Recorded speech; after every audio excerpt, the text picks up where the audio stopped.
over the course of many, many years, we've hardly lost any money in damages in student rental property. So I would not turn away from the thought of, thinking about getting into this niche market yourself.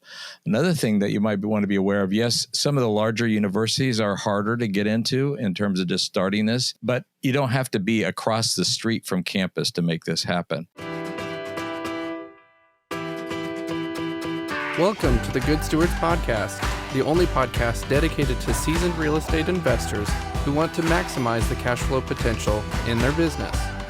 We are buy and hold investors with 1,000+ properties and markets across the U.S. who bring an insider's view into the nitty-gritty details of real estate investing. If you're looking to develop the mindset, teams, and systems that can dramatically build your real estate business and net worth, you're in the right place. Welcome to this episode of the Good Stewards Podcast. I'm Ryan Dossie. I'm Amanda Perkins. I'm Bill Sirius. And I'm Andrew Sirius. Hello, Good Stewards. There's a handful of different strategies for owning and managing rentals near universities and more expensive markets.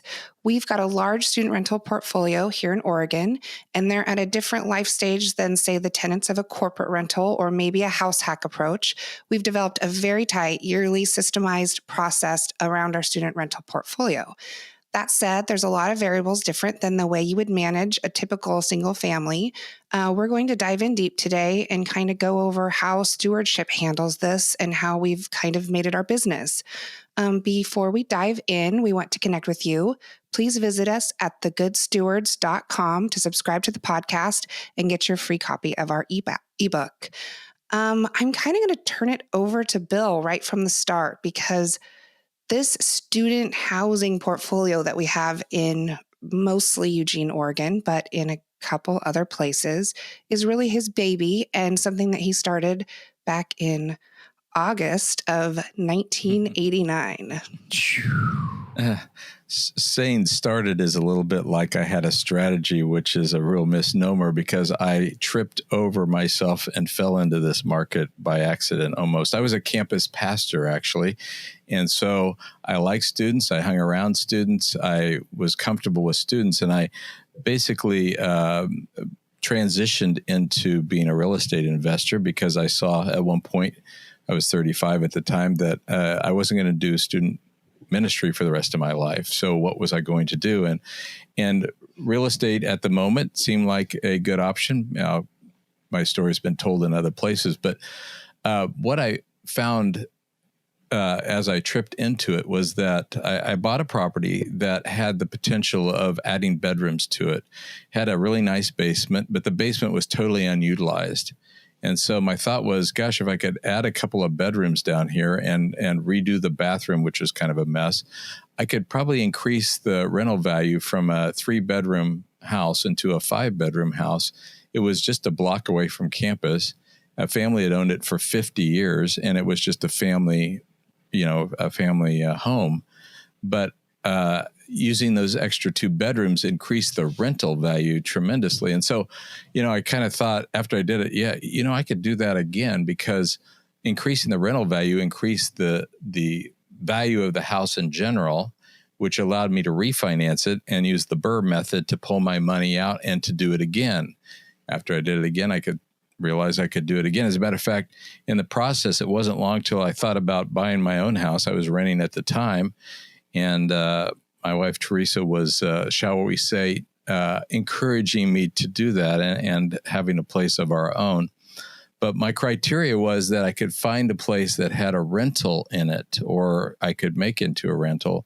And this was kind of a bit of a house hacking thing. I found a property that we were able to kind of turn around and make part of it into an apartment. And to this day, for the last 25 years, it's been a 2-bedroom student rental that is in our house. It's fortunately on the side of our house in a way that we don't we have a separate entrance and all that. So again, it's just about adding rental value. And I bet I want to highlight that real quick. Yeah. Because I know some people that are like, oh, like house hacking is beneath me, right? Like, Bill, I've actually stayed with Bill, and to his credit, he's absolutely correct. You if you're in the house, you cannot tell that there are tenants there at all. Separate parking, separate entrances. Very, very cool. I think, it's fortunate that Teresa was on board. I know some spouses may not be, but going from a rental to actually owning your own place, she was on board with that. So we kind of split. There's a little bit of compromise. There was a compromise there. Yeah. So I just want to throw one little tidbit out before we move on, because I think this is very interesting. That first house bill that you bought in 1989, I believe you paid right around $80,000 for it. And it had a garage in it, or a detached garage that you reformed into this 3-bedroom, 3-bathroom house that is a wonder. It's really interesting because it's a 20 by 20 2-story, so it's 800 square foot, 3-bedroom, 3-bath property. It is probably, if I have anything to have pride over, this is the one thing, because it lacks what you don't want to put in houses. It lacks hallways. Every piece of square footage possible, other than a stairway going up the second floor, is utilized. So it is a fun property. And you tested the human limits of, how many sardines you can fit in a can. So you certainly found some comfortable sized closets to turn into bedrooms over here. Well, they did call me at one point Bedroom Bill, which was kind of a moniker I picked up because I could see a bedroom where no one else could. That could mean way worse things, though. So at least that's real estate related. Some of those bedrooms are closets, let's be honest. But what I wanted to finish, so I believe you paid about $80,000. And I think all said and done, you've put up roughly $175,000 into things. And obviously over 30 years, there's been capital improvements and remodels. Mm-hmm. And that property gross rents a month, depending on the year, usually between $6,000 and $7,000 a month between the front house that has 7 bedrooms and the 3-bedroom, 3-bath, whatever we call it, a quad knot. And it's just a little joke in our office. But the last appraisal 5 years ago, it was appraised at $950,000. Yeah. So that was able to be pulled out, obviously, over 30 years and reallocated in different markets for us to do that. And it cash flows with the debt on it as it is. So, don't you wish you would have taken an assignment fee for like $5,000 instead? And that's kind of the point what Ryan is saying. You want to try to hold on to as many properties as you can. So you want to use the BRRRR method, which is buy, rehab, rent, refinance, and repeat. So you obviously want to do that on as many properties as you can hold on to. But the question is, how in the world can you hold on to some of these properties and get your money out when you get around to refinancing? And that's kind of brings us back to the beginning here, and that's increasing rental value is the key. Any way, shape, form you can, including house hacking, creating an apartment in your own place, a group home. We can talk a little bit more of that. Student rentals, anything you can do to increase rental value allows you to hold on to properties over time, and that is the key. So that first house turned into many, and over the last 30 years in Eugene specifically, you've acquired quite an assortment of campus houses, campus apartments, and we have really fine-tuned our property management to run that campus rental market as efficiently as possible. It's a different mindset to manage the campus stuff than it is to manage the market stuff. It's very cyclical. There's a huge amount of turnover, so you have to build all of that in. And it's a process that you're basically working on for the whole year. We do 1-year leases with our student rentals. We normally sign a joint and several lease for everyone. We don't often rent by the room unless it comes down to the very end, and it would be beneficial for us to break out rooms and rent them individually. For the most part, when we are signing our leases for houses, apartments with more than one resident, they're signing on the dotted line together. They're all responsible together. They're moving in as a group together. They're moving out as a group together. So we start our process right after Thanksgiving. So right between Thanksgiving and winter break, we send out our lease renewal letters for our residents to make a decision about if they're going to be moving out the following summer or fall, or if they're going to be renewing, because we have to give them time to think about it. We give them over winter break, maybe to talk to their housemates, talk to their parents, who are oftentimes their co-signers. Very important part of the whole process are their co-signers, and give them time to decide what they're going to do. And by the end of January, we're asking them to either sign a new lease or, make sure that we know they're moving out. And our timeline is usually right around the first week of February. We hit the ground running with renting up our houses for the following school year. We've seen some, I would say, amateur student rental landlords who wait. And in our market, as is many markets, that is very competitive because developers have come in and just built a ton of units. So there's lots of competition now in the student rental marketplace. That doesn't mean, and we can talk a little bit more about this, that you can't find a way to niche into this market. But some of the folks who are kind of have one or two rentals, they might wait till the fall. Students are coming back, and then they'll put their properties on the market. I see a couple of for rent signs still from last fall that have gone unrented because of that lack of strategy in anticipating, that rent up period. That can oftentimes work for the onesie twosies, for the 1-bedroom or the 2-bedroom apartments. But what we are seeing is, to be honest, starting in October, the year, like right after students have moved in, there's certain houses. And at one point we had 3 of 5 in the top 5 party houses for the University of Oregon campus, which actually isn't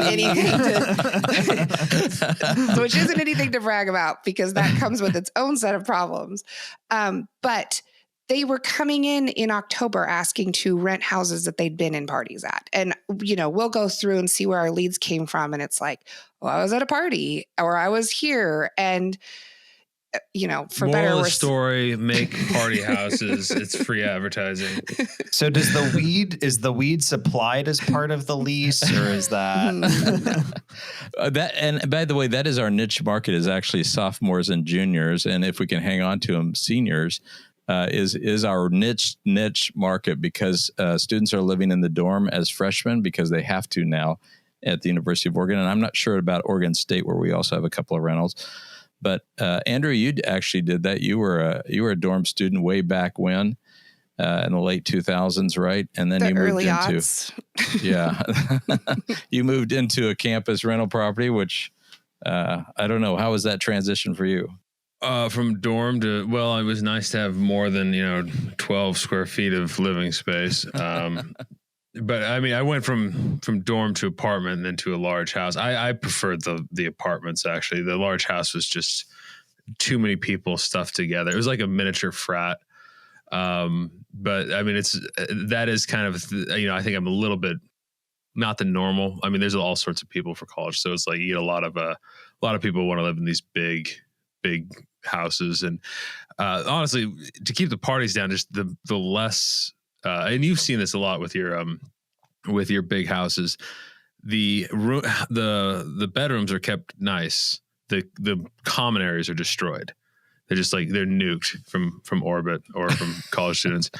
Well, we're not necessarily expecting that, but that does lead to one thing, and that is to try to cut down on the living space. Yes. So put them think of them like barracks. Just like you just throw them in there and stuff them in their little, in their corner.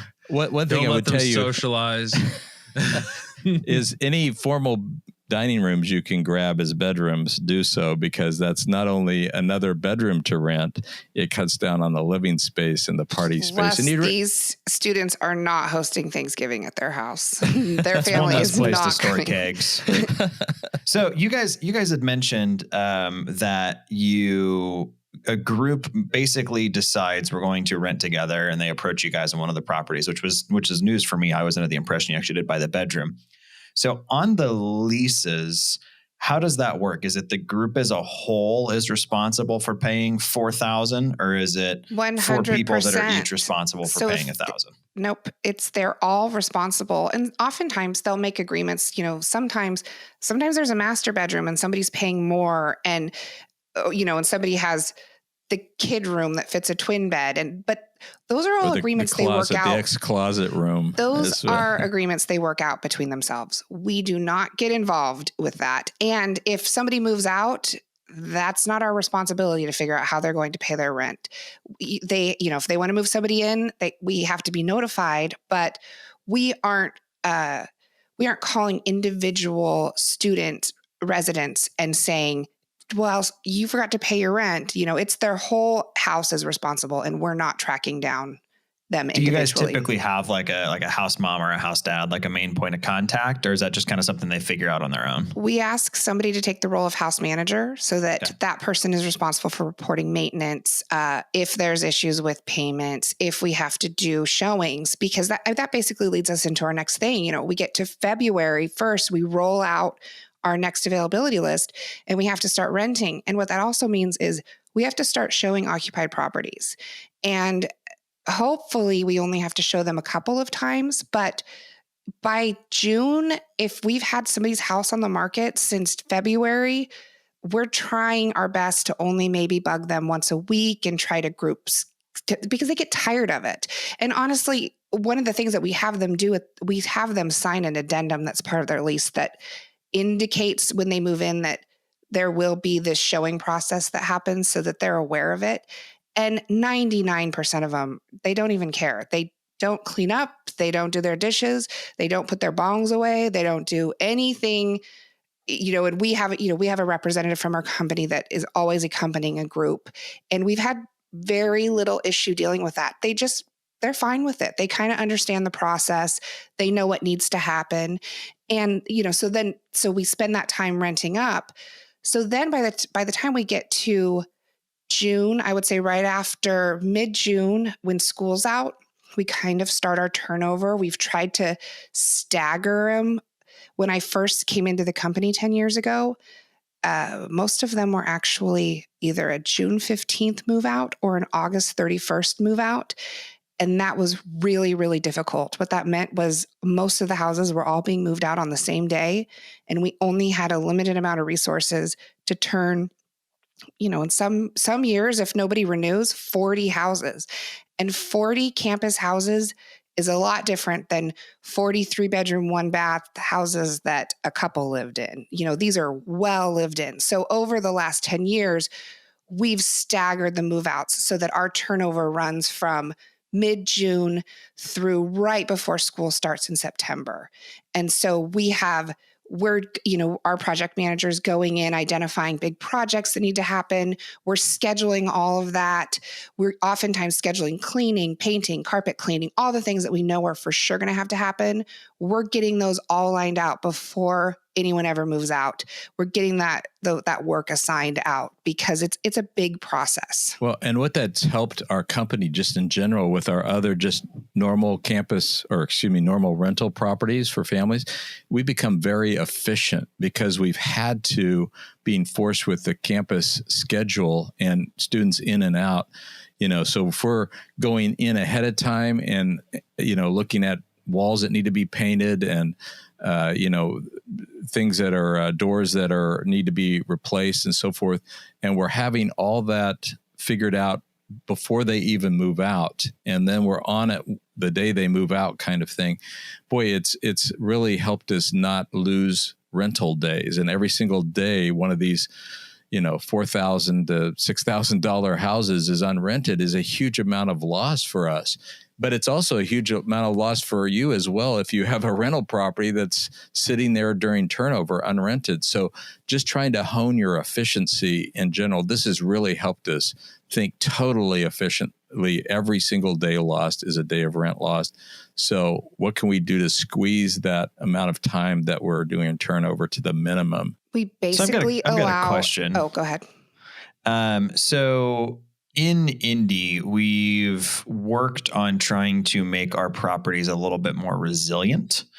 By that, we're typically like not doing ceiling fans anymore. We're going more like, can lighting, granite, vinyl plank flooring.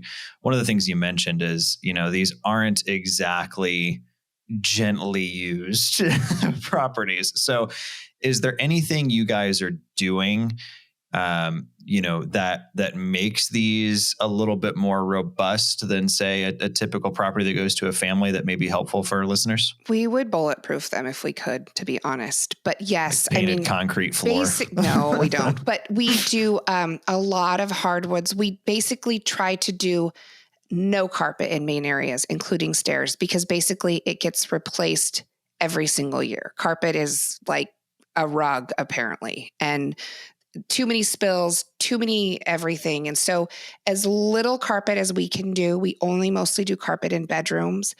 As we've, needs with students and what they want, some of them are, I don't want to be disparaging, a little bit spoiled, and they're accustomed to what they had at home. So they're wanting that in their rental.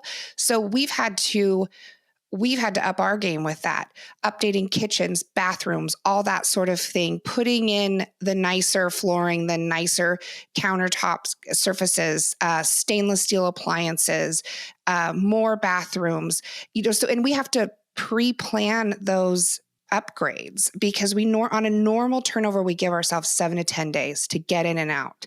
So if we want to do a kitchen, we give ourselves 2 weeks and that's it. And so we have to have that contractor lined out, ready to go, the floor plan mapped out. We're always constantly upgrading a little bit. We have our projects that we're identifying so that we can, keep with the changing market. We've built some new stuff recently on some lots that Bill owned in a really prime location. And with those houses, we put en suites in every single bedroom. So every bedroom has a bathroom, and Very the cool. bedrooms are really nice and large and have decks and all kinds of stuff. And they're really sought after. It's really easy to keep them rented because they're just really amazing, rentals. But a lot of that is just the needs of the students have changed, the way that students look for things.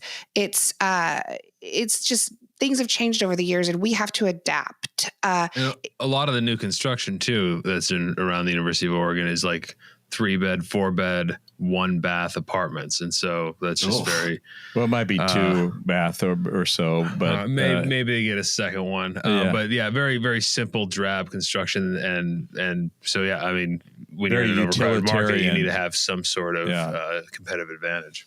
Well, and one thing in Eugene specifically, and we noticed this during the last recession, there wasn't a lot of new construction happening, but a lot of people were flocking back to school. And what that meant is there were no real housing needs outside of the campus area, but developers came in and discovered, oh gosh, there's a ton to be built in, right around the University of Oregon. And they were tearing down houses and doing anything they could to put up big structures. And we're fine with that, obviously, but it's not necessarily our model. But what that's done is made a lot of our houses more valuable because a lot of older houses that were prime campus houses got torn down to put bigger stuff up. And so we've just tried to make our houses nicer and more upgraded as needed to kind of attract that. You guys have a slogan for that, don't you? Isn't it like, live in a home? Live in a home. Live in a home. Yeah. I would say a couple of things. One is that we don't really disparage student residents at all because, albeit, this is a more immature time of life for all of us, many of them do treat our properties well. Now, the nice thing about owning student rentals is that the ones that don't also have their parents as co-signers like everybody else. So not only is 5 students severally and jointly liable for the property and its condition, the same is true of 5 different groups of parents. So over the course of many, many years, we've hardly lost any money in damages in student rental property. So I would not turn away from the thought of you thinking about getting into this niche market yourself. Another thing that you might want to be aware of, yes, some of the larger universities are harder to get into in terms of just starting this, but you don't have to be across the street from campus to make this happen. So you can be, I call that the A circle. Then there's the B circle that's maybe within walking distance. And there's the C circle, it's when biking distance. Then the D circle maybe is in driving distance, but there's still concentric circles around a campus, and you could go farther out, get a better deal on the property, maybe even buy it from a family as a family home that you turn into a campus rental. And that for many, many times has been our niche within the niche, that we're buying a little farther away from campus because the stuff that you can see campus from is exorbitantly expensive. But you can do the same thing in terms of adding rental value to the stuff that's a little farther away. Maybe you drop the price slightly to do so, but you still have that campus connection that allows you for the rent value increase over time. And by the way, many of these Midwestern small campus, private campus markets, I think, are being overlooked by people. I don't know, Amanda, if you'd want to talk a little bit about one of our markets that we're in. It's very close to home. Bill would call it the Harvard of the Midwest, his alma there's mater. Nothing there. Yeah. Emporia State University in Emporia, Kansas. Yeah, my wife and I met and went there, graduated with honors, I think it was, or with something, at least with a degree. So, well, and big plug for Emporia State. We have a buy and hold business there, and we're not focusing on campus there, but we are definitely buying stuff and trying to target a student rental market there because, there's a lot of houses close in to the campus that have been previously maybe rented by families or singles, and they're good places for us to house students. And if we target that student market, it's maybe not as competitive as, say, our Eugene market or our Corvallis, Oregon markets, but we still can see a couple $100 flux up in cash flow a month if we target a student audience. So you might, you could ask yourself, like, how could I take this kind of a model maybe to make it work for myself? We're in a couple different places, and there's universities nearly everywhere. And for us, the campus market, we feel like, is kind of geared more to like a smaller college town. But that doesn't mean that you couldn't do it in other markets. But, if we say we're in Kansas City and there's some universities more in the downtown area, it's hard to distinguish between what would be campus housing in the downtown and what would be just downtown living. So it hasn't really translated exactly the same.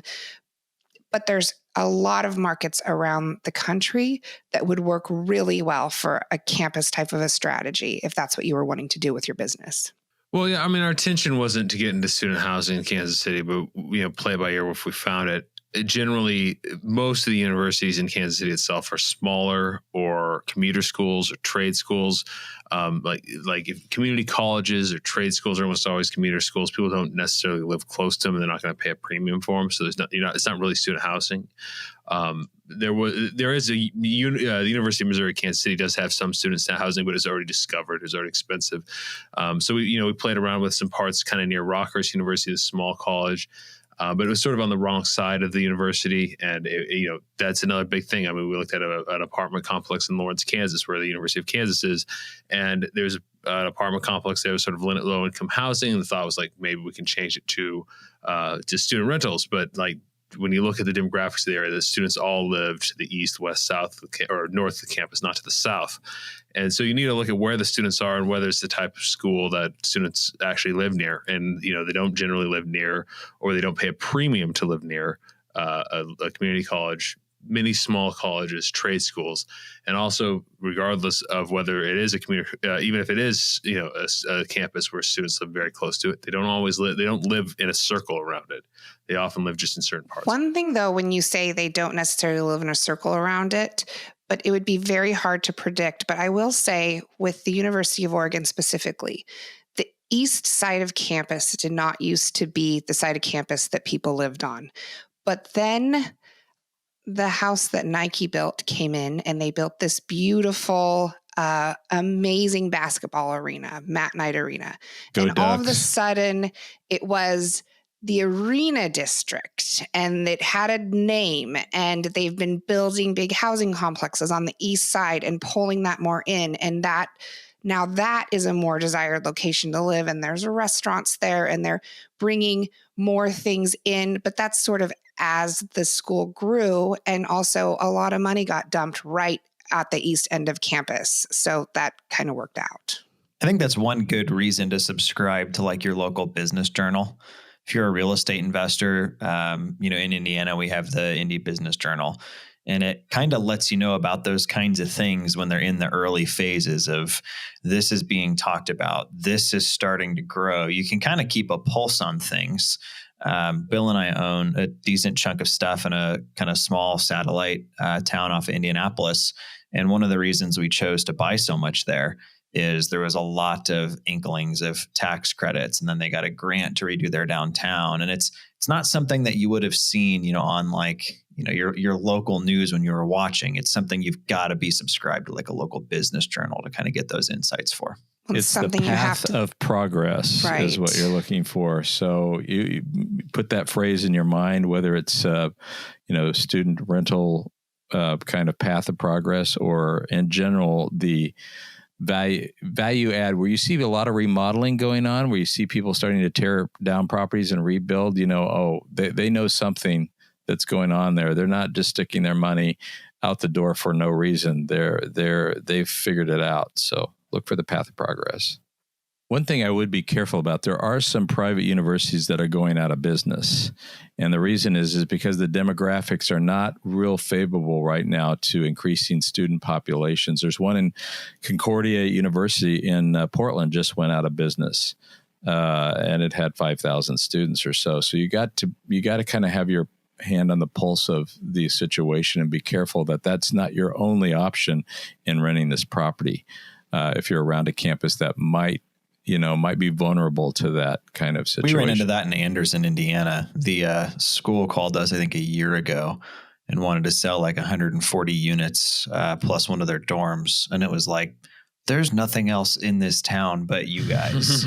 So if you guys are selling, I don't want anything here. So that's right. And that's a topic for another discussion, but it really, people are not wanting to, especially with the private universities, they're not wanting to graduate with a 4-year degree and $200,000 of student loan debt. So, times are changing, but the public university systems are usually a pretty safe bet because they tend to be affordable and something that you can come out of you can come out with a degree and not 6 figures of debt if you do it right. So, that's what's worked well for us. And I mean, Bill would probably say again, he stumbled into it, but I think my favorite thing with this strategy is the parent cosigners.